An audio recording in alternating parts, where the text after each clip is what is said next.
Tonight, when the sky gets dark, look up. There are more stars above your head than grains of sand on every beach on Earth. Most of those stars have planets. Billions of those planets sit in the perfect zone for life. Not too hot, not too cold, just right, like yours. The universe has had almost 14 billion years to fill itself with life. So, why, after decades of searching with every telescope on Earth, has no one found a single trace of it? Not one probe, not one ruin, not one city glowing on a distant world. That missing evidence has a name: the Fermi Paradox. And once it gets inside your head, you will never look at the night sky the same way again. Start with the numbers, because the numbers are the problem. Your galaxy alone holds around 200 billion stars. Beyond it, there are roughly 2 trillion more galaxies. Write that number down and it stops meaning anything. It is too big for your brain. Now shrink it.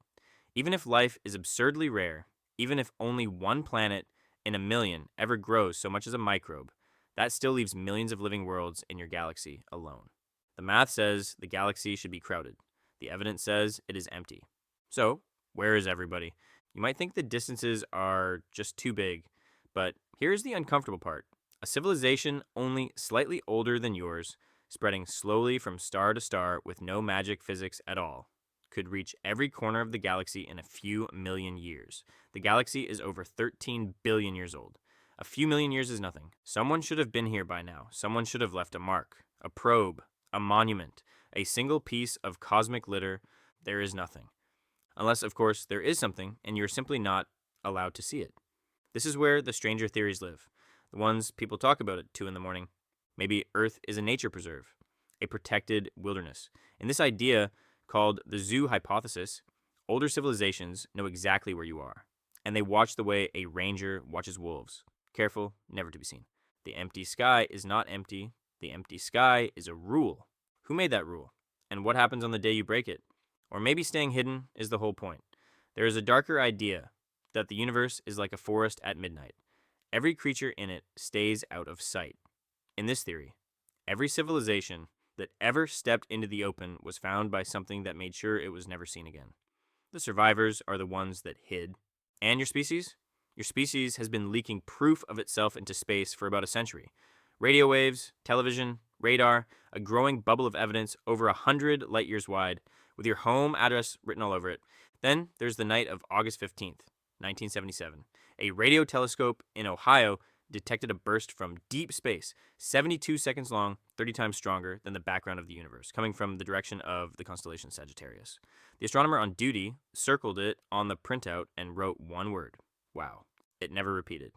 No one has ever explained it. What leaves a fingerprint like that once and never again? Governments will tell you there is nothing to see. The reason that rings hollow for so many people is simple. In 2021, the Pentagon itself released a report admitting that its pilots keep recording objects in the sky it cannot identify. Not aliens, they're careful to say. Just unexplained. Decade after decade, unexplained. But now, put the conspiracies down, because the real science is stranger than any of them. The whole puzzle began at a lunch table in 1950. A physicist named Enrico Fermi, the man who built the world's first nuclear reactor, was eating with colleagues at Los Alamos when the conversation turned to aliens. Fermi went still, ran the math in his head the way only Fermi could, and then asked 3 words that haunt science to this day. Where is everybody? 11 years later, an astronomer named Frank Drake tried to answer him with an equation.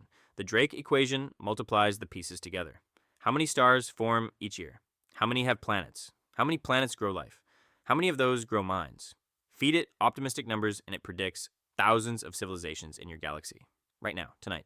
Then, in 1975, an astrophysicist named Michael Hart sharpened the knife. He calculated that the galaxy should already be colonized many times over, and he concluded that the missing evidence is itself the evidence. His answer was brutal in its simplicity. They are not here because they do not exist. But the most unsettling idea came later, from a researcher named Robin Hanson. He asked a different question. If the universe should be full of life, and it looks this empty, then somewhere between dead rock and galactic civilization, there must be a wall, a step so hard, so unlikely, that almost nothing ever gets past it. He called it the Great Filter. And here is where it turns personal, because the filter is either behind you or ahead of you. If it is behind you, then the hard part was becoming you. Maybe the leap from raw chemistry to the first living cell was a 1 in a trillion accident. This is because every step you take for granted, the first cell, the first complex cell, the first brain, might each be a lottery win of cosmic proportions. If that is true, you are not ordinary. You are the rarest thing the universe has ever produced, standing on the far side of a wall of dead worlds. But if the filter is ahead of you, then civilizations are common, and something stops every single one of them before they can reach the stars. War, collapse, some invention that no species survives inventing. In that case, the empty sky is not a mystery. It is a graveyard, and that emptiness is a preview of your future. Which one would you rather believe?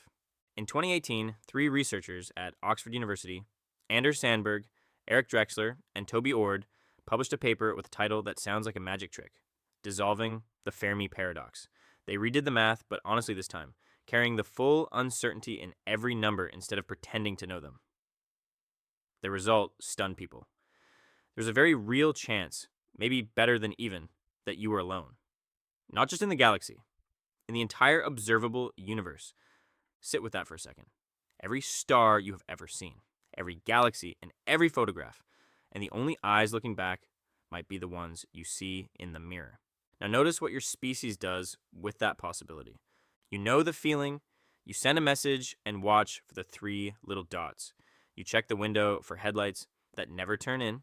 Humanity does the exact same thing at cosmic scale, pointing billion-dollar telescopes at the dark, night after night, hunting for one fingerprint, one flicker, one sign. And night after night, it finds none.